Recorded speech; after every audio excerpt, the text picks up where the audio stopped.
GaBaby Gas I was telling you about right here. What's up about? I heard you fuck with that record. Yeah, I like it a lot. I actually started writing to it, but I wanted to approach it in a different way. Like I wanted to touch down on certain things. Like I talk about plant-based foods and stuff like that. Diabetes. For sure. Stuff like that. Because that's the things that go down in the ghetto. Oh yeah, you talk about that other side of the for sure. Hell yeah. I took it all the way there. Yeah, like want to get a dose of it? Yep. What's happening, man? It's your boy, the CEO, and this is Worlds Radio. Make sure y'all subscribe, leave a comment, like, all that shit. Y'all know what time it is, man. Hey, let's get into it. We got a factor in the building. I'm talking about a real factor, man. A voice of the streets, especially for the Latin community. Know that. I'm talking about my boy, GaBaby Gas. What that shit do, my G? What's up with the guy, man? What's up with the guy? Man, all is well, all is well. Hey, first and foremost, check this out. I fucked a nigga bitch, but he was scared, so he was cool with it. Yo, you probably don't even remember that, man. That was one of your hardest lines ever. Oh, my mama. That was my shit. That make sure you fucking with that right there? Man, that's my shit. I ain't gonna lie, my nigga. That was your hardest line of your whole career, my nigga. That shit went hard. Yeah, for sure. How did you and Slim 400 end up linking up? We did a meeting. We did a meet and greet in Modesto. Yep. So we did a meet and greet in Modesto. We both got arranged to be there. It wasn't really set up to be like a Slim and Gas collab. It was more for my nigga at the store over there at Cali Underground. You feel me? In Modesto, he got a clothing store, music store, so he arranged for me to come through, Slim come through. And we ended up doing a meet and greet, you know what I mean? All our fans came out, it was a good time, all the shit. And, when we was getting ready to go our separate ways, you feel me, bro, just say, tap in, let's do something. And, that was mandatory, you know what I mean? So we set that up. Actually, to be honest with you, that song was probably recorded back in 2018. So I held it for a good amount of time. You know what I mean? And I do that with a lot of my music. You feel me? Like, I hold on to it till it's the right time to drop. That's solid. A lot of niggas think that when they make new music, they just gotta drop it because they feel like the sound gets old. So the fact that you still hold on to your shit and it still be hidden, I'm just saying though. But we, that goes back to what we don't really follow what's trending. Right. So there ain't no time clock to it. When you got your own sound and you move in your own lane, there ain't no time clock. There ain't no expiration date. Because it's only you. You know what I mean? This isn't, it ain't like we following a certain sound and, none of that. We gonna make our music, we gonna do it a certain way. And I got music that people, like I said, it's new to the people, it's old to me. Right. You know what I mean? So it been in my hard drive, but as soon as I decide to put it through the whole process of getting released through distribution, videos, it's new to the world. You know what I mean? Just kind of like, I did the song Life in the Ghetto with E40. Right. A lot of people thought that was the original. That's not the original. The original Life in the Ghetto is on Quarter Soups and Sugar Water. Oh, my You know mama. what I mean? So, once again, it's timeless music, man. We could put it out a year later, add a feature to it, revive the whole song, and call it brand new. Man, I'm glad you said that because speaking on that, I know you got your own record label now and you're doing your own thing. But what did you learn from being managed by Thizz Latin? What did I learn was how to use your resources correctly. That's right. Talk that shit. You know what I mean? How to use your resources correctly. So when I came into Thizz Latin, I was about probably like 15 years old.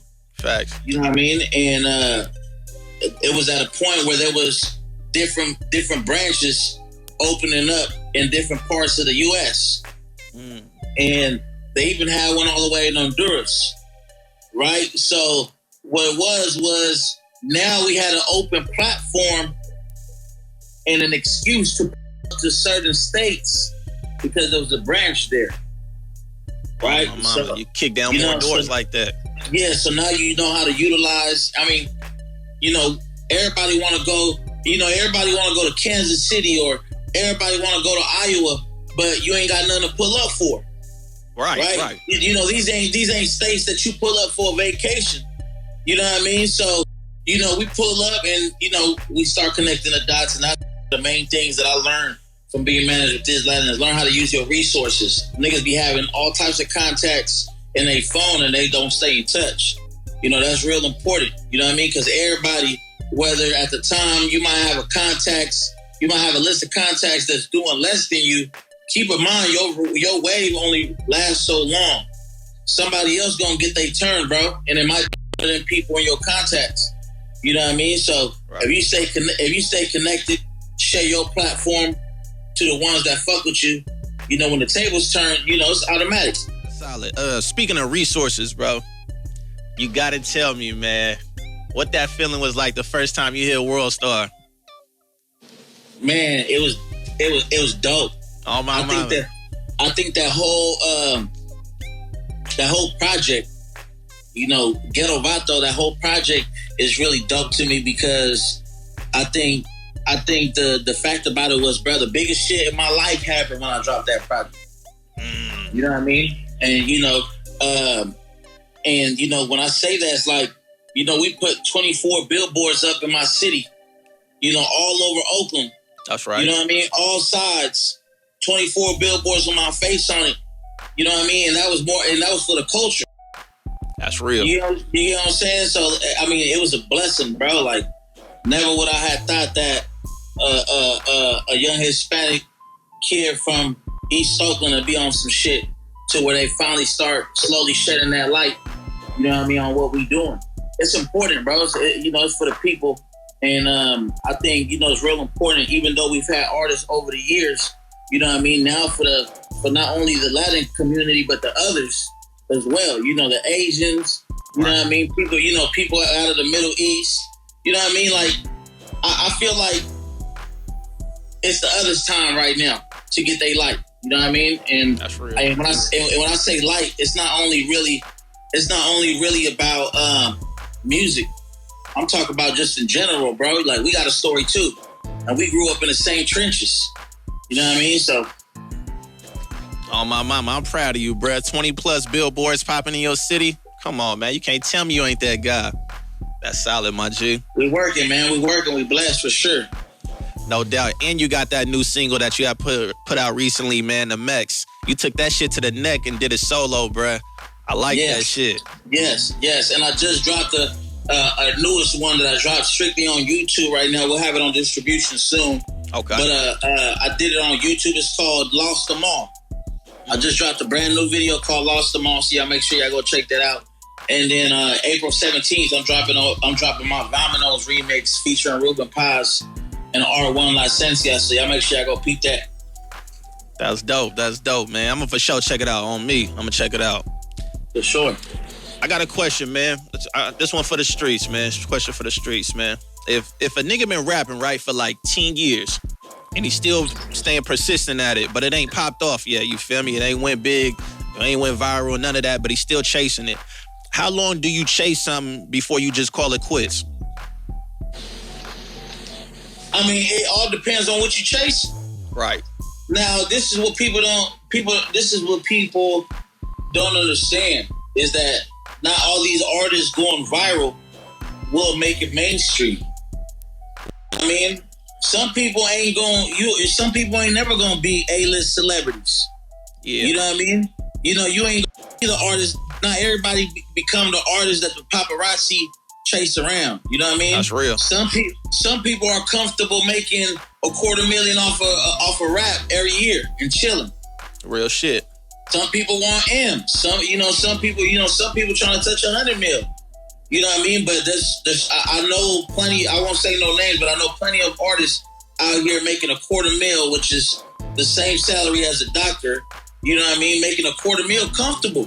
Yeah. You know what I mean? We got a lot of our local Bay Area artists that, you know, still drop over the years. And I think at this point, if somebody consistently dropping, it has to be because it's working in some type of way. Now, you might not be the most talked about artist, but if you got a solid fan base that your music's still being bought and things ain't slowing down for you, Like they say, if it ain't broke, don't fix it. Oh, my mama. And I'm glad you said that. That remind me of niggas like Tech Nine. You feel me? People that's running the whole industry under the radar. And that's dope, man. I'm glad that you could let niggas know that you don't have to be the biggest artist in the world to get a lot of money in this music shit. Just make sure you got your publishing, you feel me, your paperwork straight. Yeah. Them numbers gonna run up for sure. Yeah, for sure. It's levels to it. It's about what you want to be on. Know that. You know what I mean? Don't ever look at the next man's play. I think that's a lot of people's problems in chasing anything, period. You always looking at how far advanced the next person is, whether they started the race after you or not. Real shit. You know, I'm about longevity, bro. You know what I mean? No, about longevity, period. You know what I mean? So you build your empire out of bricks. You know what I mean? It's a difference. Some people out here doing temporary shit, and it's okay. Oh, you learn to survive in the streets, or get ate alive in the streets. If you pour, it's mandatory over time in the streets. That's life in the ghetto. The same life out here is what a nigga make it. I guess everybody's story a little different, ain't it? If you asking about my own, I never hesitated. Had a vision with a bag, real picture painted. Grew up on the block with a cold dream.